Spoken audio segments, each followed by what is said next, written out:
Digital versus analog audio. Digital audio. What are you listening to right now? Some digital audio. Let's be frank.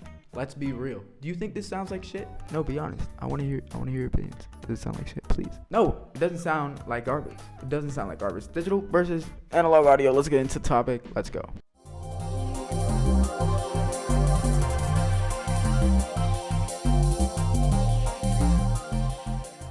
Okay, guys, drugs.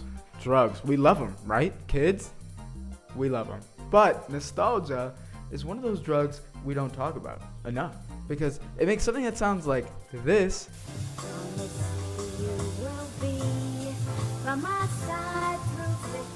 sound better than something that sounds like this.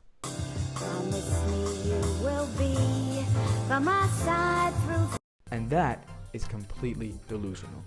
While old heads love to talk about why their cassettes and records are so amazing, the sound quality should not be one of the reasons. But they'll bring that shit up anyways, and always with the same reason.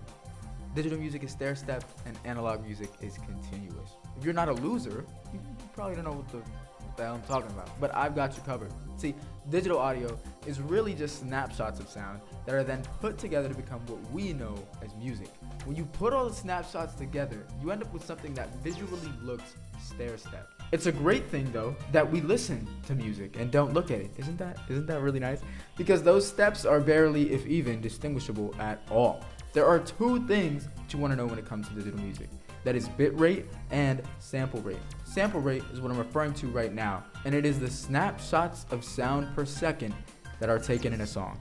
These snapshots are measured in hertz, so 1 hertz, and I know it sounds plural, but it's not. 1 hertz is one piece of sound. The idea is that old heads think that there's no way it'll ever sound the same as an analog sound because it doesn't matter how many samples you take, there is always something missing.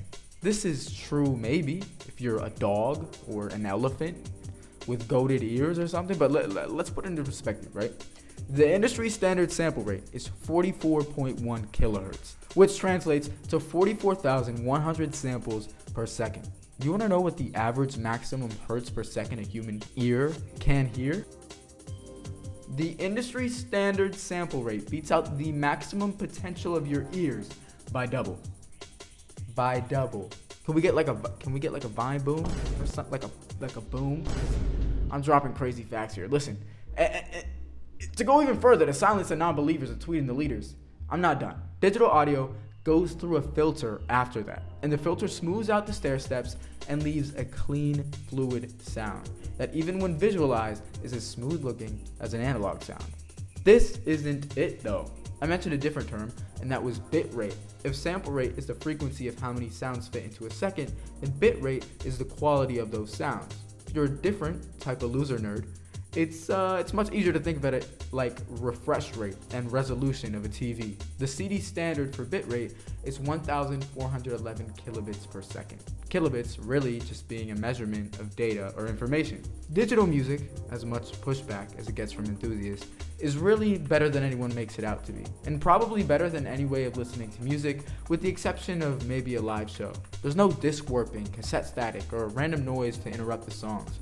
While there's definitely reasons for having physical music, like collecting, appreciating artwork, and just connecting deeper with the music as a whole, digital music is definitely the way to go in terms of audio quality and ease of use. And if you don't agree with that, that's okay.